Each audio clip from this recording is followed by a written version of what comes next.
बिस्मिल्लाहिर्रहमानिर्रहीम। अस्सलाम वालेकुम। सुहेल ख़ान आपके सामने हाज़िर है। नाज़रीन, सुप्रीम कोर्ट का आज एक अहम फ़ैसला आया और ये फ़ैसला ऑडियो लीक्स कमीशन के हवाले से है। सुप्रीम कोर्ट ने आज मुख्तसर सा फ़ैसला सुनाया और इस फ़ैसले में शॉर्ट ऑर्डर में इन्होंने कहा कि जो जजेस पर जो एतराज़ात उठाए गए थे, यानी 5 रुकनी जो लार्जर बेंच था जो ऑडियो लीक्स कमीशन पर समाअत कर रहा था, उस पर जो 3 जजेस थे, chief justice justice Munir Akhtar और chief justice justice Umar Bandial, justice Munib Akhtar और जस्टिस एजाजुल एहसन, इस पर साबिक हुकूमत ने जब ऑडियो लीक्स कमीशन बनाई थी तो उस पर एतराज़ात उठाए थे कि ये जज साहिबान इस बेंच में ये केस ना सुने, क्योंकि चीफ जस्टिस की ख़ुद उनकी जो खुशदामन जो उनकी सास थी, उनकी भी मुबैना ऑडियो लीक थी। साबिक वज़ीर आला चौधरी परवेज़ इलाही का भी था और इन 2 जज साहिबान जो जस्टिस एजाजुल एहसन और जस्टिस मुनीब अख्तर का भी मुबैना ऑडियो था। तो लिहाजा साबिक हुकूमत ने इस पर एतराज़ उठाया था कि ये 3 जज साहिबान इस केस को ना सुने ऑडियो लीक्स कमीशन साबिका हुकूमत ने बनाई थी और वो जो मुबैना जितने भी ऑडियोज़ थे, जिसमें वकला के भी थे, जो सुप्रीम कोर्ट बार एसोसिएशन के सदर हैं जिन्होंने इस ऑडियो लीक्स को चैलेंज किया था, उनकी भी मुबैना ऑडियो लीक्स थी जस्टिस मज़ाहिर अली अकबर नकवी के साथ। इस तरह कुछ सहाफ़ियों के साथ, कुछ वकीलों की कुछ ऑडियो लीक्स थी। तो उस पर हुकूमत ने एक कमीशन बनाया था और वो 3 रुकनी कमीशन था जो जस्टिस काजी फ़ाइज़ ईसा और बलूचिस्तान हाई कोर्ट के चीफ जस्टिस और इस्लामाबाद हाई कोर्ट के चीफ जस्टिस, इन पर एक 3 रुकनी कमीशन बनाया था। लेकिन ये इन कमीशन ने जब 2 इजलास किए और उस पर फिर जो सुप्रीम कोर्ट बार एसोसिएशन ने सुप्रीम कोर्ट से रुजू किया और उस पर उन्होंने इसको चैलेंज किया और फिर 5 रुकनी लार्जर बेंच ने 6 जून को इस केस की समाअत की, जिसको हेड कर रहे थे चीफ जस्टिस उमर बंदयाल। साथ ही जजेस में जस्टिस एजाजुल एहसन, जस्टिस मुनीब अख्तर और जस्टिस शाहिद वहीद और जस्टिस हसन रिजवी, इन 5 जजों ने इस केस को सुना और फिर ऑडियो लीक्स कमीशन को अपने काम से रोक दिया गया था। 6 जून को फिर ये फैसला महफूज किया था, क्योंकि हुकूमत ने एक मुतफरक दरख्वास्त दायर की थी जिसमें उस पर 3 जजों पर एतराज़ उठाया था और उस पर फिर फैसला महफूज किया था। लेकिन आज सितंबर का महीने 3 महीने बाद chief justice of Pakistan justice Umar Bandial, जो कि रिटायर होने वाले हैं 16 सितंबर को, आज उन्होंने ये फ़ैसला सादिर किया और ये शॉर्ट ऑर्डर जो था वो कोर्ट में जस्टिस एजाजुल एहसन ने ये ऑर्डर अनाउंस किया और जो 3 जज साहिबान पर जो एतराज़ उठाए थे साबिक हुकूमत ने, उसको मुस्तरद किया और उनको कहा कि ये जो एतराज़ लगाना है ये अदलिया की आज़ादी पर हमला है। बड़ी अजीब सी बात है, एक तो 3 महीने बाद ये फ़ैसला सुनाया गया और आज इस शॉर्ट ऑर्डर में कहा गया कि ये जो जजेस पे जो एतराज़ात उठाए गए थे, इस पर जो था वो उन्होंने कहा कि ये एक अदलिया की आज़ादी पर हमला है। आपको बताता चलूँ कि PDM की 13 जमातों की सरकार जो थी वो चीफ जस्टिस ऑफ पाकिस्तान के ख़िलाफ़ उन्होंने एक महाज बनाया हुआ था और वो उन्होंने एक बहुत बड़ा जलसा किया था शाहराए दस्तूर पर। मैं ख़ुद गवाह हूँ, उस वक्त हम चीफ जस्टिस उमर बंदयाल के बेंच में ही बैठे थे। जो PDM के जो रहनुमा थे, जिसमें मौलाना फजलुर रहमान और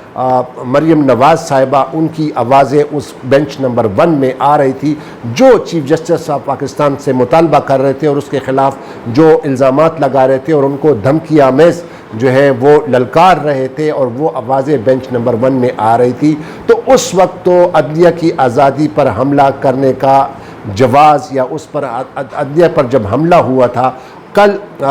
सुप्रीम कोर्ट बार एसोसिएशन ने एक बहुत बड़ा कन्वेंशन किया यहाँ पे अदलिया की आज़ादी के लिए, अदलिया के फ़ैसलों की आज़ादी के लिए, फंडामेंटल राइट्स को प्रोटेक्ट करने के लिए और मुल्क में आम इंतखाबात को यकीनी बनाने के लिए एक बहुत बड़ा convention supreme court bar association ने यहाँ पे इस्लामाबाद में मुनक्किद किया था, जिसमें मुल्क भर के वकला तकरीबन 1200 वकला ने शिरकत की और एक बड़ा कामयाब कन्वेंशन किया था। और उसमें हामिद खान जो थे साबिक सुप्रीम कोर्ट बार के सदर, उन्होंने उस खिताब के दौरान कहा था कि जब चीफ जस्टिस साहब को ललकार रहे थे और उसके ख़िलाफ़ PDM की जमातें शाहराए दस्तूर पर आई थी, तो उस वक्त हम प्रोटेक्शन के लिए हम वहाँ पे खड़े थे कि कहीं अगर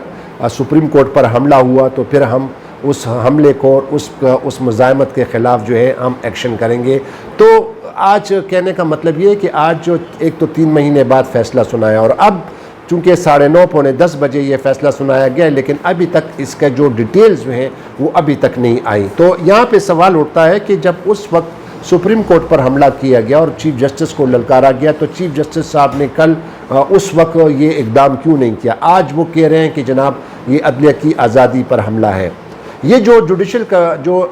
ऑडियो लीक्स कमीशन बनाया गया था, इसके जो TORs जो थे, टर्म्स ऑफ रेफरेंस, उसको भी सुप्रीम कोर्ट बार एसोसिएशन ने चैलेंज किया था कि उनका मुद्दा ये था कि आखिर इसके जो TOR जो दिए गए हैं इसमें ये नहीं बताया गया कि आखिर ये ऑडियो लीक्स ये कौन रिकॉर्ड करता है, ये कौन करता है और इसके ज़िम्मेदार कौन है। और जो कमीशन जो बनाया गया है उसने भी ये सवाल नहीं उठाया, सिर्फ उसके लिए एक टर्म्स ऑफ रेफरेंस जो है वो बनाया गया था। साथ ही साथ चीफ जस्टिस उमर अता बंदियाल साहब ने ये भी कहा था कि हम ये जो कमीशन बनाया गया है ये हुकूमत ने चीफ जस्टिस ऑफ पाकिस्तान के ऑफिस को जो है क्रॉस कर लिया था और चीफ जस्टिस ऑफ पाकिस्तान से सलाह मशवरा नहीं लिया था, क्योंकि जब भी कोई कमीशन कोई हुकूमत बनाती है तो वो चीफ जस्टिस ऑफ पाकिस्तान से पहले मशावरत करती है, चीफ जस्टिस ऑफ पाकिस्तान को कहती है कि वो इस पर कमीशन बनाए, फिर चीफ जस्टिस चाहे वो कितने जजेस पर वो कमीशन बनाते हैं। तो उस वक्त चीफ जस्टिस उमर अता बंदियाल साहब ने ये कहा था कि चीफ जस्टिस ऑफ पाकिस्तान एक कॉन्स्टिट्यूशनल ऑफिस है और इसको चीफ जस्टिस के ऑफिस को जो है नज़रअंदाज किया गया, उसको सलाह मशवरा नहीं किया गया और ये कमीशन बनाया गया। बहरहाल उस ऑडियो लीक्स कमीशन को तो काम से रोक दिया गया था और अब तक आज जो उन्होंने फ़ैसला सुनाया है, अब देखना ये होगा कि 17 सितंबर को नए chief justice justice Qazi Faez ईसा अपने ओहदे का हलफ लेंगे, चीफ जस्टिस ऑफ पाकिस्तान के। और फिर ये अब मुमकिना तौर पर ये ज़ाहिर नज़र आ रहा है कि जब वो चीफ जस्टिस बन जाएंगे तो हो सकता है कि फिर वो इस या इसके ख़िलाफ़ फ़ैसला भी आ सकता है, इसके ख़िलाफ़ जो है वो एक पिटीशन भी दायर हो सकती है और फिर तो चीफ जस्टिस ऑफ पाकिस्तान, आने वाले chief justice of Pakistan justice Qazi Faez Isa के लिए ये जवाज़ बन सकता है, क्योंकि वो चीफ जस्टिस होंगे तो फिर वो इस पर एक कमीशन बना सकते हैं और फिर दोबारा इस केस को टेकअप किया जा सकता है, क्योंकि ये मसला जो है, ये इशू जो है, ये इतना संगीन है, ये इतना अहमियत का हामिल है। क्योंकि आपको बताता चलूँ कि जब शहबाज शरीफ वज़ीर आज़म थे तो उस वक्त भी उनके ऑफिस के फ़ोन टैपिंग की गई थी। इस तरह उसके हुकूमत के दौरान साबिक वज़ीर आज़म और पाकिस्तान तहरीक इंसाफ के चेयरमैन इमरान खान ने एक पिटीशन दायर की थी और सुप्रीम कोर्ट से इस्तदा की थी कि इस पर एक बेंच बनाया जाए और ये तयन किया जाए कि आखिरकार ये वीडियो लीक्स कौन करता है, ये फ़ोन टैपिंग कौन करता है। तो उस पर भी चीफ जस्टिस उमर अता बंदियाल साहब ने उस पिटीशन को कोई वक़्त नहीं दी, उसको कोई लिफ्ट नहीं कराई और वो नहीं बनाएगा। जब हुकूमत ने फिर कमीशन बनाया तो उस पर फिर चीफ जस्टिस ऑफ पाकिस्तान ने उस कमीशन को कार्रवाई करने से रोक दिया था। उन्होंने पहले 2 इजलास किए थे जस्टिस काजी फ़ाइज़ ईसा की सरबराही में 3 रुकनी ऑडियो लीक्स कमीशन ने, लेकिन बाद में उसे काम से रोक दिया था। अब बड़े सवालात उठते हैं। सवालात ये उठते हैं कि अगर आया जो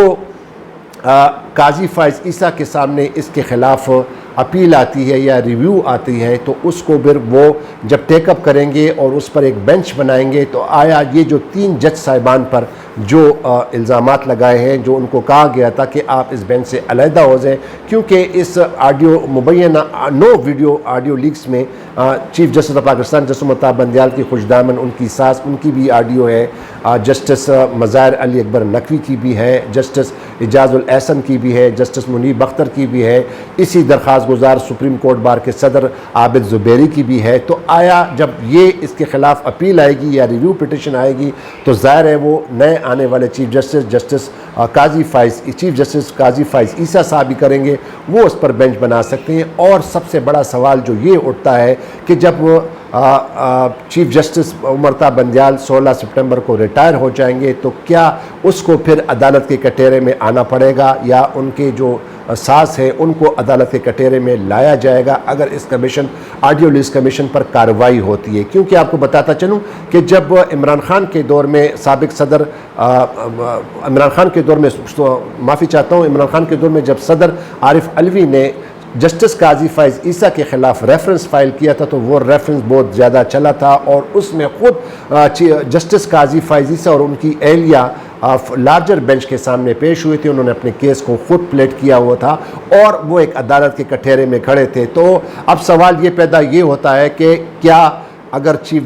आने वाले चीफ जस्टिस काजी फ़ाइज़ ईसा